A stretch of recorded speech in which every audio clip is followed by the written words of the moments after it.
Bienvenue sur le podcast Pool Pro Time, le podcast des pros de la piscine. Pool Pro Time, c'est le premier podcast français créé pour les professionnels de la piscine et du spa. Avant de démarrer la journée, devant un café ou tout simplement en route pour le chantier, prenez le temps d'écouter les conseils, les actualités et les parcours inspirants de ceux qui font et ont fait l'univers de la piscine. Ce podcast est produit par IMC, le groupe média numéro 1 dans l'univers professionnel de la piscine et du spa en France et à l'international, qui vous livre les actualités du secteur tous les 2 mois avec le magazine papier Spécial Pro ou en continu sur internet avec eurospaponews.com et ses réseaux sociaux associés. Pool Pro Time, c'est votre rendez-vous toutes les 2 semaines. Je suis Pauline et c'est parti pour l'épisode du jour. Aujourd'hui, on va aborder le sujet de la loi de classification des piscines. Suite à sa mise à jour il y a quelques années, Benjamin Vier, qui est notre invité du jour, souhaitait partager quelques informations et conseils aux professionnels de la piscine. Je vous laisse avec l'épisode. Bonjour Benjamin, comment vas-tu ? Eh bien, bonjour, je vais très bien. Merci et heureux d'être encore une fois avec vous. Merci d'être là une nouvelle fois au micro de Pool Pro Time. Et Benjamin, pour les gens qui ne te connaissent pas, je te laisse te présenter en quelques mots. Eh bien, encore une fois, donc je suis le fondateur de Cap Formation, un centre de formation spécialisé dans les métiers de la piscine, construction, rénovation et maintenance, situé sur Toulouse et Montpellier, où on forme des apprentis et des adultes en reconversion. Et puis, parallèlement, je travaille en expertise judiciaire où j'interviens sur des désordres lors de construction de piscines ou de rénovation entre entreprises et particuliers. Et aujourd'hui, tu es là pour nous parler de la loi de sécurité des piscines qui est sortie en 2003. Et tu es là pour nous dévoiler certaines subtilités puisque généralement, on connaît la loi dans les grandes lignes qui est à la base à destination des particuliers. Mais on oublie aussi parfois les conséquences que ça peut avoir sur les pisciniers. Déjà, est-ce que tu pourrais nous rappeler les grandes lignes de cette loi ? Qu'est-ce qu'elle dit ? Bien sûr. Eh bien, en fait, la loi de 2003, elle a été mise en place pour prévenir toute la partie de noyade, surtout chez les enfants de moins de 5 ans. Elle impose que toute piscine privée enterrée dispose d'un dispositif de sécurité normalisé. L'objectif principal est de réduire les accidents domestiques graves en rendant les piscines inaccessibles aux jeunes enfants lorsqu'elles ne sont pas surveillées. Comment est-ce que les particuliers peuvent protéger du coup leur piscine pour être cohérent avec cette loi ? Fais-nous un petit rappel. Aujourd'hui, il y a 4 dispositifs principaux. On va avoir le premier dispositif, donc qui seront les barrières de sécurité. Elles empêchent l'accès au bassin et doivent respecter les normes. Donc de mémoire, les normes sont les normes NFP, donc normes françaises de protection 90-306. Ensuite, on va avoir les alarmes. Donc, elles détectent la chute dans l'eau ou le franchissement du périmètre et avertissent immédiatement. Donc, c'est la norme NFP 90-307. Ensuite, on va avoir les couvertures de sécurité telles que les bâches à barres, les volets roulants automatiques immergés ou hors sol qui vont recouvrir totalement la piscine et vont empêcher toute immersion accidentelle. Ça sera la norme NFP 90-308. Puis, en dernier, on va avoir tous les abris de piscine. Donc, abris complets qui protègent le bassin et limitent l'accès, en plus de protéger des intempéries. Merci de cette reprécision, même si les pisciniers sont bien évidemment au courant de tout ça. J'aime bien quand on recontextualise concrètement.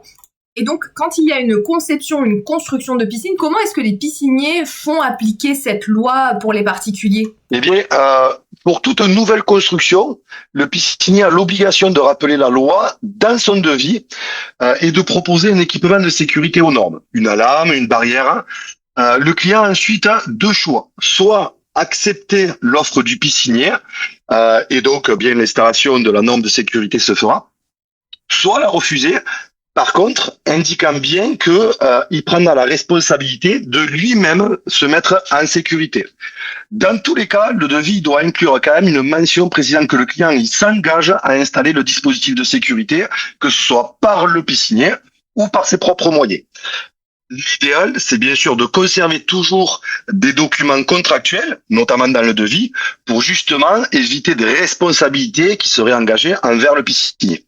D'accord, donc en fait, quand on est professionnel de la piscine et qu'on réalise de l'entretien ou de la maintenance ou de la rénovation, est-ce qu'on est concerné par cette loi ? Eh bien, c'est là où il va y avoir toute la subtilité. Même lors d'une rénovation ou d'un entretien, le professionnel doit rappeler la loi au client. Surtout si des modifications sont apportées à la piscine. Ce rappel, il permet de transférer la responsabilité et de montrer que le piscinier a respecté ses obligations légales. Je vais donner un petit exemple. Très souvent, dans le cadre de grosses rénovations, aujourd'hui, dans le métier, malgré tout, beaucoup de pisciniers pensent bien à faire, ou en tout cas à proposer dans leur devis, un équipement de sécurité. Or, il y a une petite subtilité, notamment sur toute la partie d'entretien, puisque j'accompagne aussi aujourd'hui, moi, au travers de formations ou d'expertise, beaucoup de personnes qui veulent se lancer dans la niche entretien piscine ou petit dépannage. Et ces personnes, ou en tout cas ces pisciniers, ces techniciens piscine, ignorent que ils ont l'obligation de faire la vérification de cet équipement de sécurité. Très souvent, on va avoir des petits dépannages, tel qu'un changement de filtre, ou en tout cas le changement de la charge filtrante d'un filtre, ou un dépannage sur une pompe, où le technicien va se déplacer et va justement faire son dépannage, et bon, tout se passe bien, il facture, et du coup, bon, il s'en va du chantier. Malheureusement, le technicien piscine n'a pas en tout cas fait la vérification si la piscine était bien aux normes. Et il faut rappeler que n'importe quel technicien piscine intervenant sur un ouvrage, sur un bassin, a l'obligation de faire la vérification, et notamment a l'obligation de conseil, notamment, ou en tout cas de rappeler la norme de sécurité à son client, à savoir alarme, barrière, couverture, abri, et lui rappeler qu'il est dans l'obligation d'avoir ce type de dispositif. Et par exemple, si le piscinier, il va chez un client juste pour regarder quelques éléments pour à la suite construire un devis, est-ce qu'il a une obligation rien qu'en venant justement pour une estimation aux yeux de cette loi ? Alors oui, il a l'obligation, de toute façon, reste toujours au professionnel intervenant, clairement, c'est le sachant, et donc cette obligation, elle va intervenir dans n'importe quel cadre, que ce soit dans le cadre de construction, de rénovation et même de simple entretien de piscine.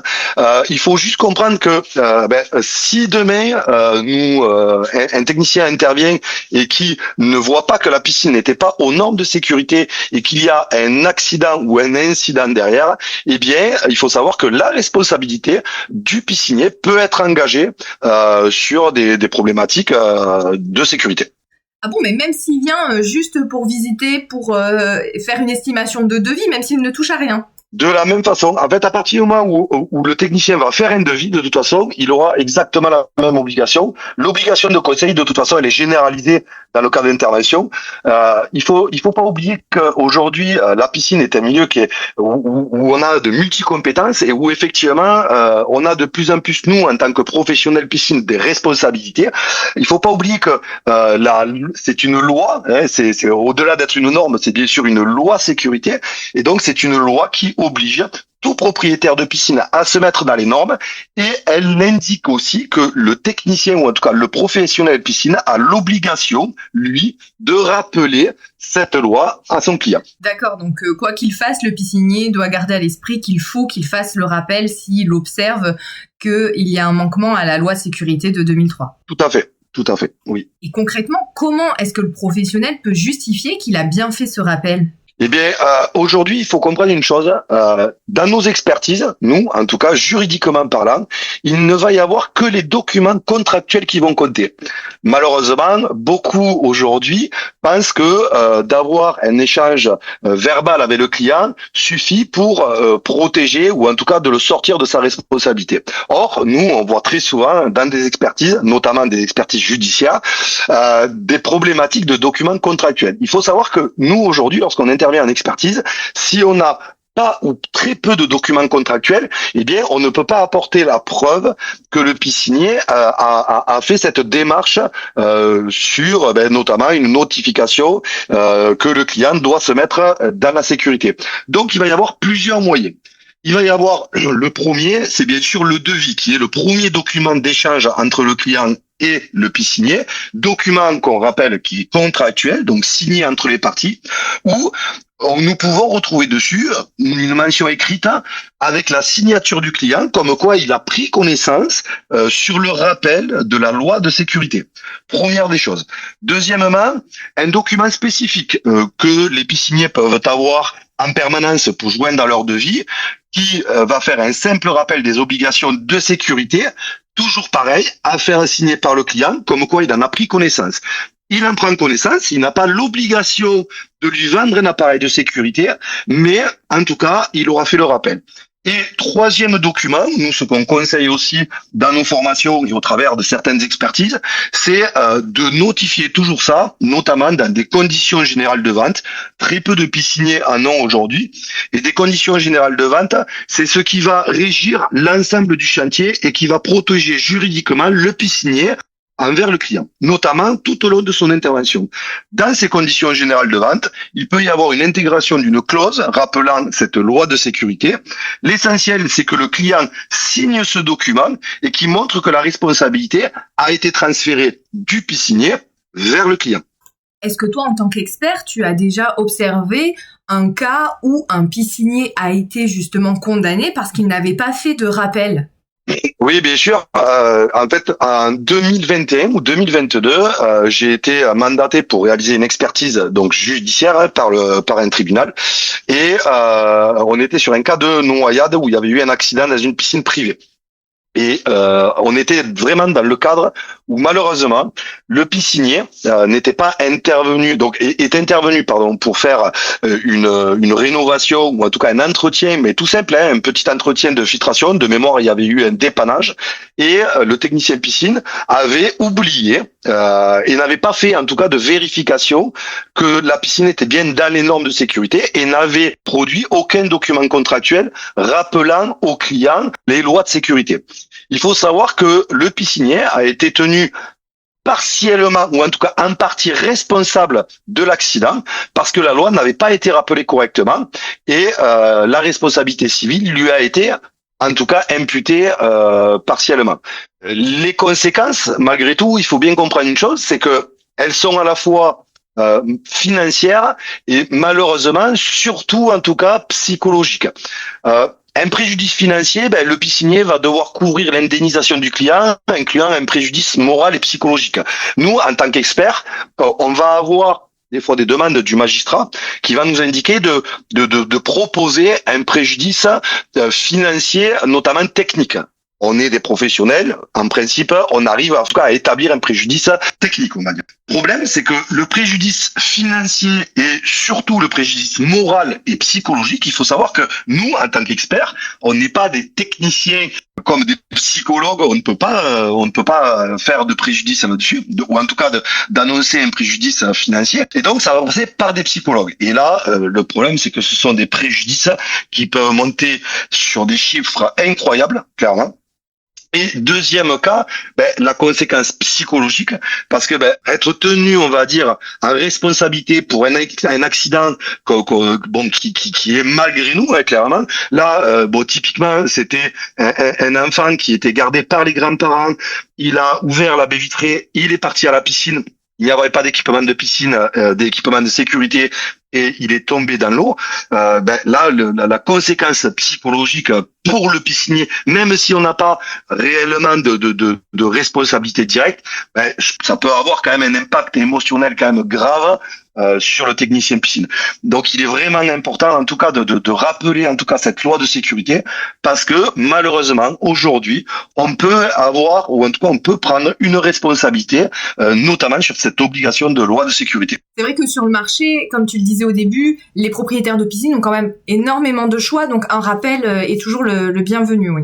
Bien sûr, et puis il faut savoir que financièrement aujourd'hui, les équipements de sécurité, on a des alarmes qui sont avec des prix très accessibles. Bien sûr, on va avoir des montées en gamme en fonction des équipements. On ne va pas avoir le même prix entre une alarme de sécurité d'immersion et par exemple un volet roulant immergé. Bien sûr, en termes de prix, ça va être complètement différent. Mais l'alarme est prévue aussi, malgré tout, pour remplir un rôle de sécurité et en tout cas une responsabilité, en tout cas une non-responsabilité envers le piscinier qui va l'installer. Oui, pour que la piscine reste encore et toujours un endroit de plaisir. Bien sûr. Merci Benjamin pour ta participation à Pool Pro Time et puis pour ces précieux conseils sur la loi de sécurité des piscines.